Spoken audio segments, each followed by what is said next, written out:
Israel को 440 volt का झटका नंबर 1।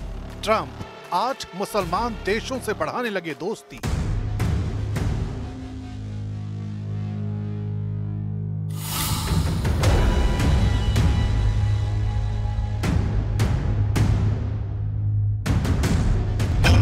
इजराइल को 440 वोल्ट का झटका नंबर 2। ईरान ने लॉन्च कर दी इंटरकॉन्टिनेंटल मिसाइल।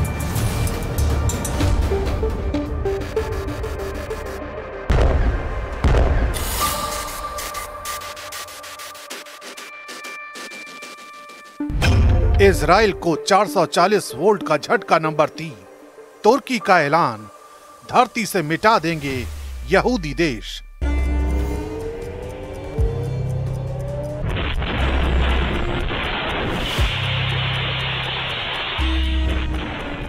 इजराइल को 440 वोल्ट का झटका नंबर 4।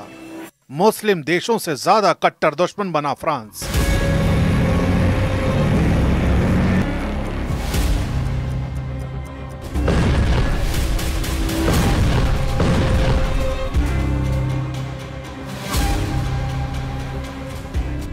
इजराइल को 440 वोल्ट का झटका number 5।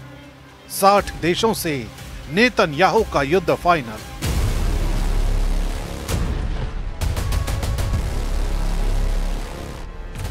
Gaza, Yemen, Lebanon, Syria और कतर को कुचल डालने वाले इजराइल के खिलाफ भयानक हमले की तैयारी शुरू हो गई है। इजराइल पर एक साथ कई दुश्मन सेनाएं हमले की तैयारी में हैं। इजराइल पर हमला पारंपरिक हथियारों के साथ महाविनाशकारी हथियार से भी हो सकता है। युद्ध को जल्द से जल्द जीतने की इजराइल की कोशिश पर ब्रेक लग गया है। इजराइल इंटरनेशनल वॉर कॉन्स्पिरेसी में पूरी तरह फंस चुका है। प्रेसिडेंट ट्रंप के रुख ने नेतन्याहू की धड़कनें बढ़ा दी हैं। ट्रंप मुस्लिम देशों से मीटिंग कर रहे हैं। ट्रंप नेतन्याहू को कड़वी दवा की घुट्टी पिला रहे हैं।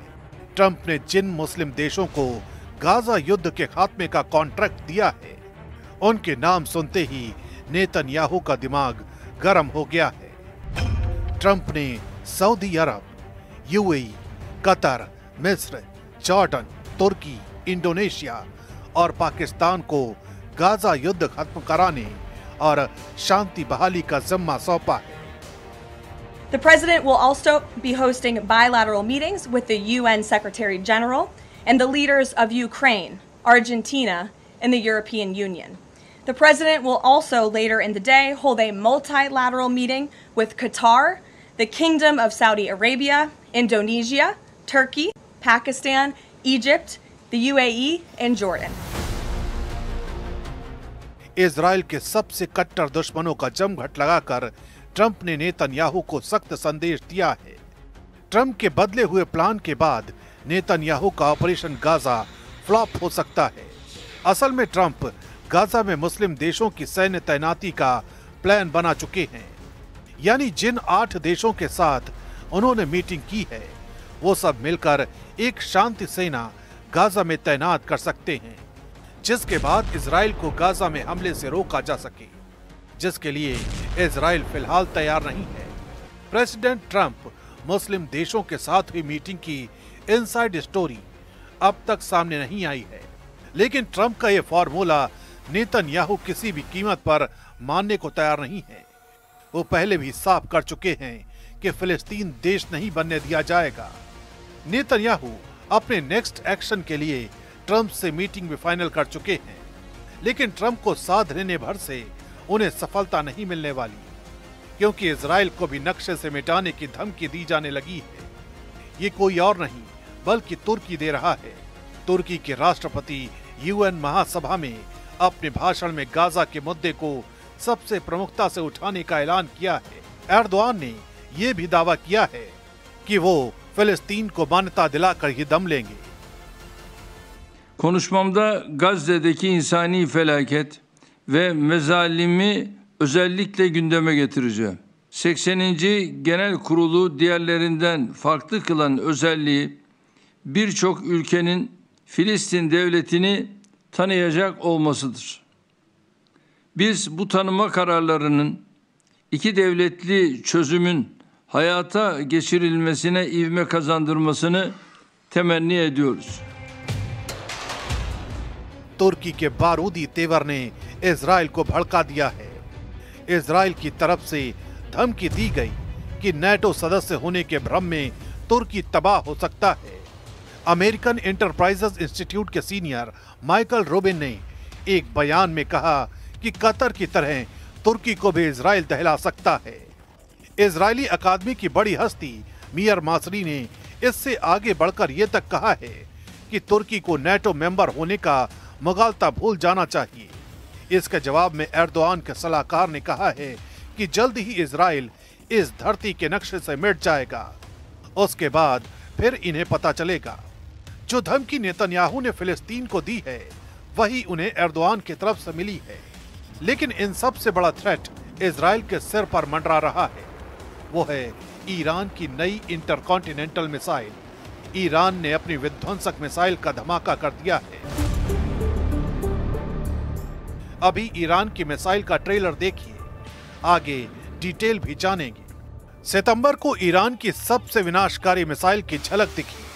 तब मिसाइल को लेकर कई तरह के दावे किए गए, मगर पूरा सच ईरान ने अब बताया है। ईरान की इजराइल किलर मिसाइल का पूरा ब्यौरा फ्रांस से मिले नेतन्याहू को चैलेंज के बाद देखते हैं। फ्रांस ने इजराइल को कई फ्रंट के वॉर ट्रैप में फंसाया है। खुद न्यूयॉर्क के ट्रैफिक में फंसने वाले मैक्रो ने नेतन्याहू के खिलाफ जबरदस्त लामबंदी कर दी है। ब्रिटेन, कनाडा, ऑस्ट्रेलिया और पुर्तगाल के साथ फ्रांस ने फिलिस्तीन को मान्यता दी थी। Le temps est venu. Time has come.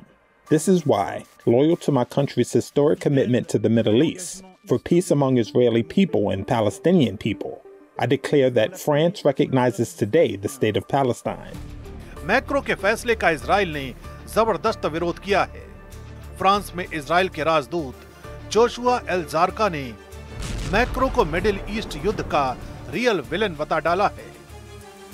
The announcement of last night, I think when it comes to the history of diplomacy in the Middle East, is one of the biggest waste of a significant tool that could have helped promoting peace, and instead of that is creating unrest.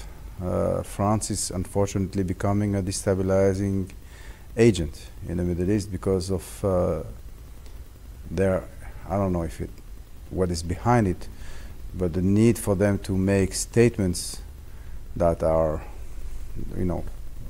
more show than anything else. France Europe में फिलिस्तीन समर्थकों का अगुवा बन रहा है। हालांकि Macron के रुख से कई देशों में हालात खराब होने लगे हैं। इटली विरोध प्रदर्शन की आग में जल रहा है।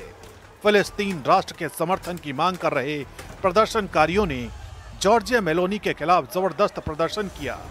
मिलान, रोम, वेरिस, नेपल्स और जेनोआ में हिंसा और आगजनी हुई। हिंसक झड़प में 60 से ज्यादा पुलिसकर्मी घायल हैं। इजराइल को हथियार भेजने के विरोध में कई बंदरगाहों को ब्लॉक कर दिया गया है। वेनिस में पुलिस को प्रदर्शनकारियों को हटाने के लिए वाटर कैनन का सहारा लेना पड़ा। जेनोआ, लिवोर्नो और ट्रिएस्ट के बंदरगाहों पर भी विरोध प्रदर्शन हुए हैं। हवा इजराइल के खिलाफ बनाई जा रही है, जिससे युद्ध का मैदान हो या फिर कूटनीति का अखाड़ा, इजराइल घिरता जा रहा है। इजराइल पर दुश्मन हावी होते दिख रहे हैं। इजराइल के लिए ट्रैप बिछाए जा रहे हैं। इजराइल को बर्बाद करने की धमकी दी जा रही है। कोई हथियार से डरा रहा है, कोई गुटबाजी कर रहा है। किसी ने जंगी तैयारी का ट्रेलर दिखाया है, तो किसी ने इजराइल से एटमी टक्कर का इरादा जाहिर कर दिया है। अचानक नेतन्याहू के लिए ईरान सबसे बड़ा थ्रेट बन गया है। ईरान के एक सांसद ने वायरल हुए एक वीडियो में ईरान के आसमान में दिखे हथियार को इंटरकॉन्टिनेंटल मिसाइल का टेस्ट बताया है। यानी ईरान ने अंतर महाद्वीपीय बैलिस्टिक मिसाइल का सफल परीक्षण किया। ये missile space launch vehicle SLV तकनीक से बनाई गई है, जिसकी मारक रेंज 10,000 किलोमीटर से ज्यादा है। ईरानी सांसद ने दावा किया है कि यह मिसाइल अमेरिका और यूरोप तक भी पहुंच सकती है। मतलब अब इजराइल ही नहीं, इजराइल का साथ देने वाले अमेरिका, यूरोप के देश ईरान के टारगेट पर हैं।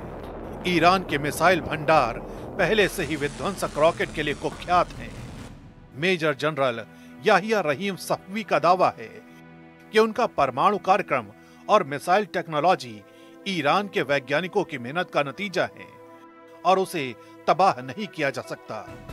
ईरान ने हजारों मिसाइल और ड्रोन का उत्पादन किया है और सभी सुरक्षित जगहों पर रखी गई हैं। ईरान की तरफ से ऐसी वार्निंग इसलिए आ रही है क्योंकि व्हाइट हाउस में डोनाल्ड ट्रंप और बेन्यामिन नेतन्याहू की मीटिंग होनी है और इस मुलाकात को लेकर नेतन्याहू के हौसले बहुत ज्यादा बुलंद हैं।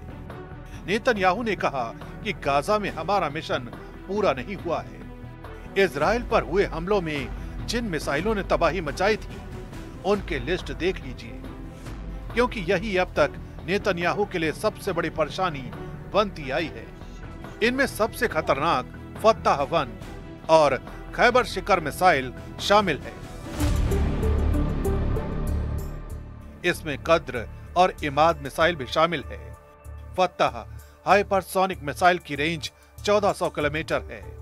खैबर शिकर मिसाइल की रेंज 1450 किलोमीटर है। कद्र मिसाइल की रेंज 2000 किलोमीटर तक है और इमाद की रेंज 1700 किलोमीटर है। सऊदी अरब से दोस्ती के बाद ईरान के सामने अब सिर्फ दो ही बड़े चैलेंज हैं। ये हैं इजराइल और अमेरिका, और इसमें कोई शक नहीं कि ईरान के हथियारों की रेंज में अमेरिका के अड्डे भी हैं और पूरा इजराइल भी है। ईरान लगातार दावा करता रहा है कि वो इजराइल को मिट्टी में मिला सकता है। इससे आप ईरान के तेवर समझ सकते हैं।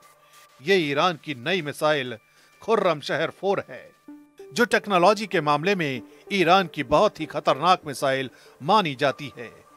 खुर्रमशहर 4 मिसाइल की रेंज 2000 किलोमीटर है। ये 1500 किलो तक का वॉरहेड ले जा सकती है।